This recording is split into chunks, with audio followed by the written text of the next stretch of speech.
solid guy. And we've got, should be switching over to Ryan Thomas Maverick and David Chow with Dark Band. I know a bit about Dave. He's from New York, not too far from where I live, and Dave is pretty good with like weird Bant strategies. He was playing some natural order Bant for a while. Okay. There's a bunch of different stuff. I've seen him play elves before. Okay. So very solid player. So he likes natural order. Part of like the old there's like a Westchester / like Brewster area, like Legacy crew. Okay. Mike Catrone is a pretty notable Legacy player from there. Okay. There, they used to be friends with Alex Bertoncini when he was around. Okay. Derek Rita, some of the other guys that play like in the tri-state Eternal format. So here we see Joe just sharing his board. Yeah. He's like, hey man, I got a main deck divert and a main deck misdirection. Well, I think it's and their foil. Yeah. I think it's just that they didn't really get to play enough Magic, so they're trying to discuss so that he at least lets his opponent feel like they did play a game. Yeah, a little bit of empathy here, a little bit of camaraderie. I appreciate that. Yeah. Plus, I mean, what are you going to do? You got 35 minutes between now and the next round anyway. You might as well hang out.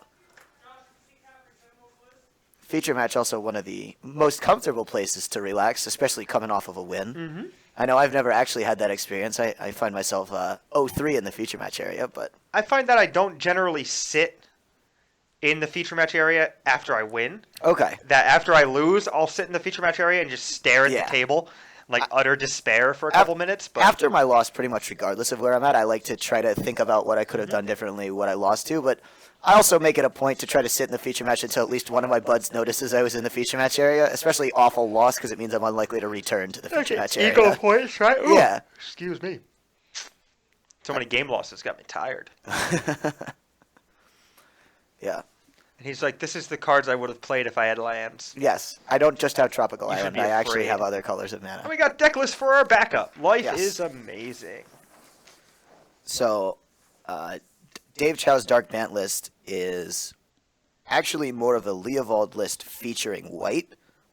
It's much more of a white bug list. I wonder if does he have a lot of white sideboard cards? No, he just has Canonist and Supreme Verdict, Gaddock Teague, and Worship. Oh, and Priest. Okay. Okay, so his sideboard is mostly white. He does have some white sideboard cards, so that makes sense. But I feel like the upgrade from Plow over Fatal Push only really matters against like Eldrazi and like a couple Delve creatures. Yeah. Well, I mean, so it can matter randomly against Eldrazi. So it can matter randomly against things that cost 5. It can matter randomly against like Nick Fit creatures. Like if you've ever tried to Fatal Push a Grave Titan, not But like it's a whole nother color, right? Yeah, that's true.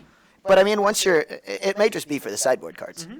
That's what I'm saying. Like the sideboard makes a whole bunch more sense now. Yeah. And he's going up against Ryan Thomas playing what we have advertised here as Dark Maverick or as Maverick, but I think it's actually like the 4-color punishing loam deck. Yeah, it's more of an aggro loam strategy. I see 4 Chalice of the Void and 2 Punishing Fires, Liliana of the Veil, 4 Confidants, and 4 Knight of the Reliquary, a Green Sun Zenith package, including a Deathrite, Grimflayer, Gaddock Teague, and Scavenging Ooze, but only 1 Deathrite. Interesting here. Yeah. But there's also like 2 Zeniths and a Dryad Arbor, so you do have some fast mana. Yeah.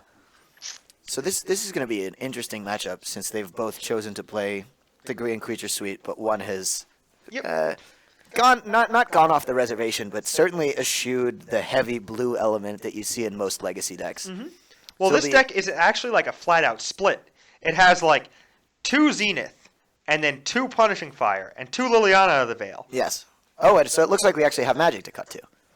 So on this board we have a Leovold staring down a Dark Confidant and a Dryad Arbor as the relevant permanents. And it looks like one player is brainstorming back up to 4 cards and the other player has 3 cards in hand. So it looks like we're joining this one pretty early. The names are switched though. Yes. The names are backwards. The names are backwards. Dave is actually on our left. Yeah, because Dark Bant does not actually have Bobs in his deck list. No, and Ryan does not have a Tropical Island. So. Yeah. Yeah, Dave is the one with Scrubland, Tropical Island, Leovold, and the one that has the glare that I can't see, which I think is probably UC or Bayou. So it actually looks like it makes white, but I mean, I'm sure we'll see when he untaps. Could be Tundra, right? Yeah. I'm sure we'll see when he untaps. Mm-hmm. So he's going to brainstorm back a Ponder with an Abrupt Decay below it. Unclear if he has a land drop still, but he must because he played a Leovold previously. And he'll Swords the Dark Confidant, So that'll put both players back up to 20, and then he'll attack down to 17. Yep. And we can see Ryan untapping here still with a lot of mana. So, like, the thing is, Dave has a slight advantage now, and he has a True Name in hand to push that advantage a little farther. But so his 2-card hand is actually Force of Will True Name. If Knight of the Reliquary does resolve it, see Chalice on 1 to shut off subsequent Swords to Plowshares, I suppose, and could hit some cantrips too, and possibly Thoughtseize if he's worried about that. But he just sees like a bunch of blue mana and Swords to Plowshares, and he's intuitive to Chalice on 1. Yeah. So Likely that you're turning off something like Ponder, Brainstorm, and Swords, at the minimum. So you're fetching a Taiga there, so it may have a Punishing Fire. Punishing Fire or an Abrupt Decay. This mana also casts Abrupt Decay. Yeah. Oh, or Sylvan Sylvan Library. Library, okay. So none of the above. It's awesome, like the combinations of mana that can cast Abrupt Decay here. Like, there's pretty good mana for a 4-color deck. Yeah. So I actually don't know if I could have resisted Swordsing the Dryad Arbor. I'm just a sucker for Stone Rain. But I think you did have to deal with the bomb. You don't want things to get out of control. Yeah. And, of course, that line now off because of the Chalice on 1.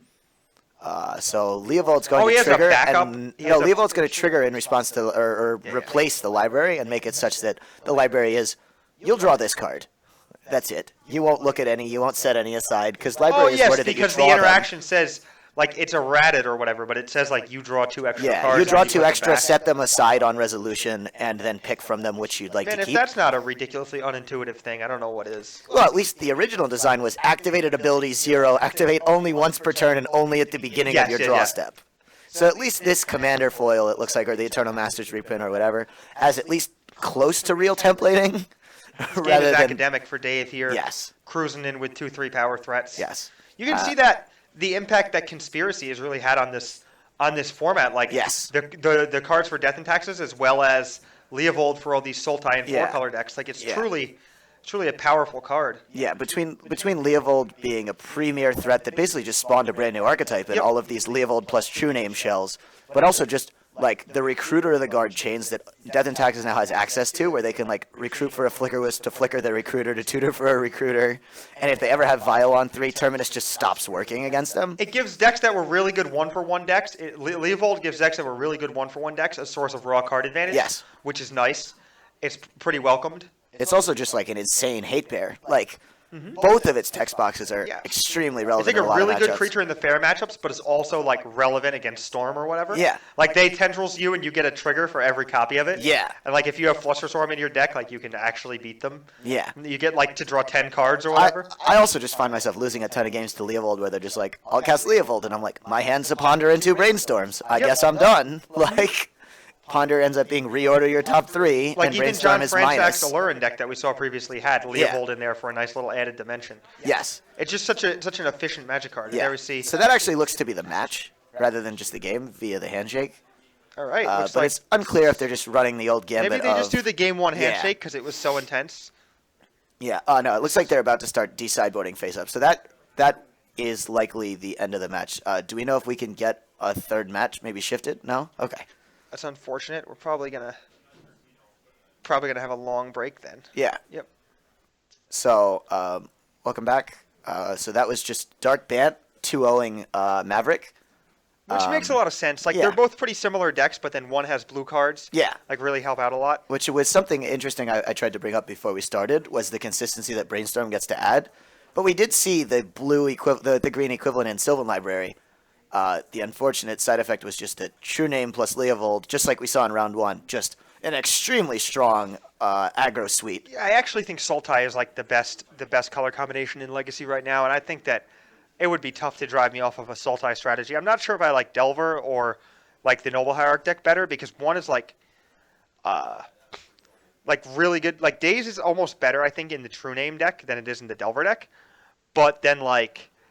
The True Name deck is much more prone to flooding, and like I think the Delver deck's a little bit better against unfair decks, so it's kind of tough. Yeah, so I've actually been pretty impressed by one of our local team members, Brew with Bant Threshold. I mean, it sounds ridiculous, and he's playing things like Nimble Mongoose with Counterspell main deck, and it looks like the deck list is insane. Does this person also just put like Facebook post updates where they're just like Mongoose? Yes. Is this an Ethan Geisky deck? Yes, this is 100% Ethan like Geisky and Alex Chen. stream. Yep. Their They're stream is always fantastic. streaming. They're always streaming Delver secrets. Yeah.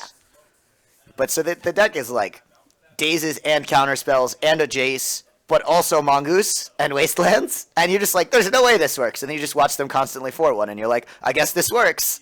My teammate for the Team Open the past weekend, Harlan Führer, was playing a very strange Rug Delver deck in Legacy. He was playing main deck Life from the Loam and main deck Barbarian Ring. So he just like shocked people out? Yeah, he had no Tarmogoyfs in his deck because he wanted to like invalidate removal with Fatal Push. So like he just had 4 Delvers, 4 Mongeese, and is it Mongooses? I think it's Mongeese. Because it was like LSV was on like had shirts made. It was like Mongooses, right? Oh, because okay. I mean, I'm pretty sure like if you go to Animal Kingdom and Hope Disney, they tell you LSV's all those watching. animals. LSV, if you're watching, hop in the chat. Let us know. Let us know why The it's plural Mongeese. for mongoose, please. But yeah, so he's rocking with like lots of hexproof or shroud threats, and then he boards out all the Delvers against fair decks, and just has like and you just goes up all to their 3 true names and has 4 mongooses. Mongeese. And he just invalidates like all the removal. Yeah. It's a pretty cool strategy, and he was doing really well for a while. Yeah. It's a sweet deck. So that's going to bring our round 3 coverage from the Eternal Extravaganza 6 Platinum Satellite from the Bearded Dragon Games in Burnersville to a close. We'll be back in probably 15, 20 minutes for round 4 coverage. Quick one, so yeah. Yeah. All right.